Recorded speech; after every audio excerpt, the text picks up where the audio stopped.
citar os sujeitos das orações abaixo. A primeira oração é... Não sei como é que a Diana consegue se atrasar todos os dias. Ana Maria chegou atrasada. Terceira, Anderson é um ótimo professor.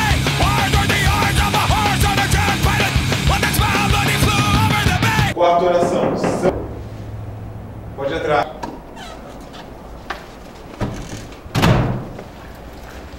Desculpa, professor, o atraso. É que sabe como é que é, né?